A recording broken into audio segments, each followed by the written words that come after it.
सादर भली मिली एक माता, सादर भली एक माता, सादर भली मिली एक माता, सादर भली एक माता, सारी गागा माता पीरा के ससरे गरमा ओ सादर भली एक माता, सादर भली एक माता, भगनी मिली बहुत मुस्काता, भगनी मिली बहुत मुस्काता, ओ भगनी मिली बहुत मुस्काता, भगनी मिली बहुत मुस्काता, सादर भली एक माता, सादर भली एक माता, भगनी मिली बहुत मुस्काता। गांव वाले लोगों ने तो कोई स्वागत नहीं किया। चौपाई देखिए, भगनी मिली बहुत मुस्काता। ये तो तीसरे हैं, अपने भी परिहास करने लगे। अर्धाली देखिए चौपाई की, भगनी मिली, भगनी का अर्थ है बहने, मिली बहुत मुस्काता। 16 बहनें हैं, 16 बहनों में सबसे छोटी हैं सती। बाकी की बहनें आई और बाकी की बहनें कहने लगी सती आ गई बगैर बुलाई, हंसने लगी सती के ऊपर। हमने तो सोचा कि तुम्हें निमंत्रण जाएगा, लेकिन पिता ने तो निमंत्रण तक नहीं दिया। बता जीजाजी कैसे हैं? तेल फुलेल डालने लगे कि वही राख लपेटे रहते हैं। और बता जीजाजी कपड़े धपड़े ढंग के पहनने लगे कि वही नंगे धुड़ंगे पड़े रहते हैं। परिहास करने लगी। सती ने सिर नीचा किया, लेकिन उसी समय धन्य है बाबा चौक बाबा की लेखनी को। कितनी कमाल है बाबा की लोकनी में साहब। देखिए आप क्या लिख दिया, पूरी महिमा साहब बना दी कि सादर भले ही मिली एक माता। माँ की महिमा नहीं घटने दी। संसार का कोई वेद, कोई शास्त्र, कोई पुराण माँ की महिमा को नहीं घटा सकता। कुपुत्र हो जाए तो क्वचित अपि कुमाता न भवति। पुत्र भले ही कुपुत्र हो जाए, लेकिन माँ कभी कुमाता नहीं हो सकती।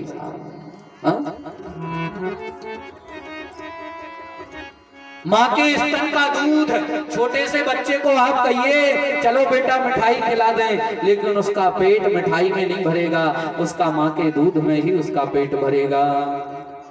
इसलिए प्यारे, संसार में सब कुछ मिल जाई, पर बाबा मताई ना मिली। और माई के दुधवा से सुंदर कोई मिठाई ना बनी। माँ की महिमा को कोई वेद पुराण घटा नहीं सकता, लेकिन माताएं एक व्रत करती हैं। उस व्रत का नाम है शुक्रवार व्रत कथा। करत है नहीं? संतोषी माता का व्रत। मैं संतोषी माता की महिमा नहीं घटा रहा हूँ, प्रणाम करता हूँ उनको, लेकिन ये जो व्रत है किसी ना वेद में है, ना पुराण में है, ना साहब उपनिषद में है। उसमें आपने देखा होगा, कथा आती है, एक बुढ़िया के 7 पुत्र थे, 6 कमाने वाले थे, एक निकम्मा था। जब 6 भाई जे करके चले जाते हैं भोजन पा करके, तो 6 की पातल का जूठा भोजन इकट्ठा करके माँ 7वें को खिलाती है। माँ का परित्याग कर दिया, जिसमें माँ की महिमा जो है वो घटी है।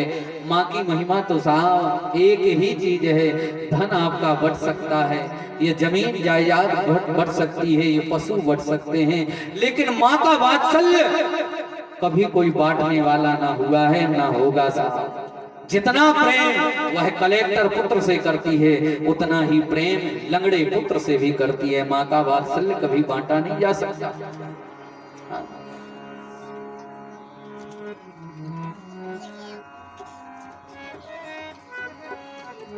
साहब इसलिए जीवन में कद्र करनी है माँ बाप की, जीवन में तो जीते जी करो, नहीं तो मरने के बाद भी तीसरे कंधा लगा देते हैं। इसलिए साहब जब मर गए और आप कंधा लगाने के जीवन भर जब तक जीते रहे कदर की नहीं, मरने के बाद कंधा लगाया, क्यों लगाया साहब? वो तो गांव के लोग लगा देते हैं।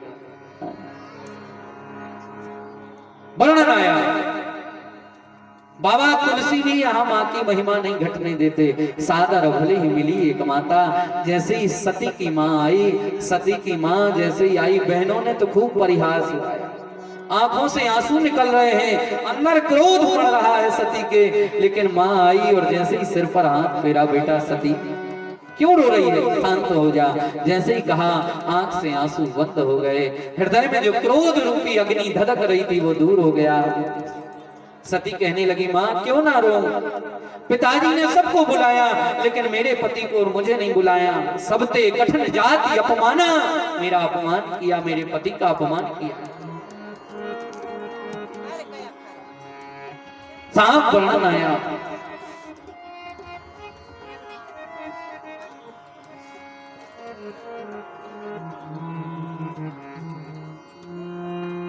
माँ कहती है बेटा तू अपने पिता को दोष मत दे। माँ बात बनाने लगी, कहने लगी बेटा देखती है तेरा पिता बूढ़ा हो गया है, इसलिए बुद्धि काम नहीं करती, भूल गया तेरे पति को बुलाना और तुझे बुलाना। अब एक काम कर बेटा, शांत हो जा, अंदर चल, पानी पी, स्नान कर और यज्ञ भगवान के दर्शन कर। जैसे ही मीठी वाणी बोली, सती अंदर गई, स्नान किया, जलपान इत्यादि करने के बाद आई तो क्या देखा यज्ञ में, ए जी कतहु न दीख शंभु कर भागा। क्या देखा सती ने? उस यज्ञ में भगवान शिव के लिए कोई स्थान ही नहीं है। वो संसार की ऐसी कोई पूजा है नहीं जो भगवान शिव के बगैर पूजा पूरी हो जाती हो। इस राम कथा रूपी यज्ञ में भी साहब रुद्र कलश रखा हुआ है। जब तक रुद्र अर्थात शिव जी की पूजन नहीं होगी तब तक साहब वो कार्य पूर्ण नहीं हो सकता। यज्ञ में 3 खंड का यज्ञ होता है ना, 3 परदी होती है यज्ञ की। पहली परदी सफेद होती है, दूसरी परदी यज्ञ का दूसरा खंड जो होता है लाल होता है, यज्ञ का सबसे नीचे का खंड जो होता है वो काला होता है, यज्ञ का ऊपर का जो सफेद कुंड का जो ऊपरी हिस्सा सफेद है वो ब्रह्मा जी है, मध्य का जो लाल हिस्सा है वो भगवान विष्णु है और सबसे नीचे का हिस्सा जो काले कलर का है वो भगवान शिव का प्रतीकात्मक है। और सती ने देखा कि इस यज्ञ में तो मेरे पति के लिए कोई स्थान ही नहीं है। कतहु न दीख शंभु कर भागा।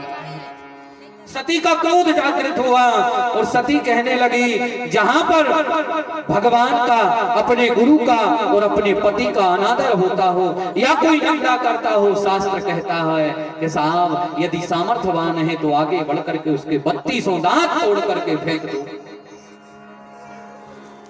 सती ने विचार किया इनके 32 दांत तोड़ दूं, तो तत्काल विचार जाकर हुआ ये मेरा पिता है, इसके दांत भी नहीं तोड़ सकती, क्या करूं? तो सती ने विचार किया जब व्यक्ति के पास सामर्थ्य ना हो तो ऐसे स्थान से जहां अपने गुरु की निंदा होती हो, अपने भगवान की निंदा होती हो, अपने पति की निंदा होती हो, ऐसे स्थान से सिर नीचा करके चल देना चाहिए।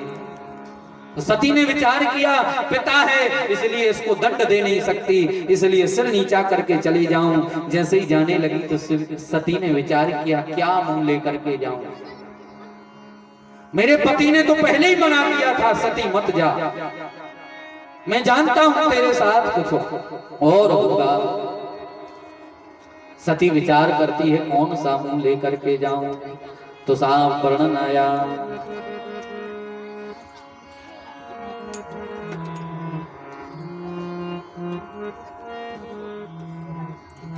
सती लौटने में भी असमंजस और उस यज्ञ में ठहरने में भी असमंजस। यदि भाई लौट करके जाती हूं तो मैं अपने पति को क्या मुंह दिखाऊंगी, क्योंकि मेरे पति ने तो पहले मना किया था मत जाओ उस यज्ञ में। इसलिए सती अपने पिता से कहती अरे दुष्ट, मैंने तुझसे जन्म लिया, इससे बड़ी धृष्टता क्या हो सकती है। ऐसे शरीर को मैं नहीं रखूंगी जिसने जगत पिता भगवान शिव का अर्थात मेरे पति का अपमान कर दिया। अरे दुष्ट पिता, मैं तुझसे जन्मित हूँ, इसलिए मैं अपने आप को कलंकित महसूस कर रही हूँ। इस शरीर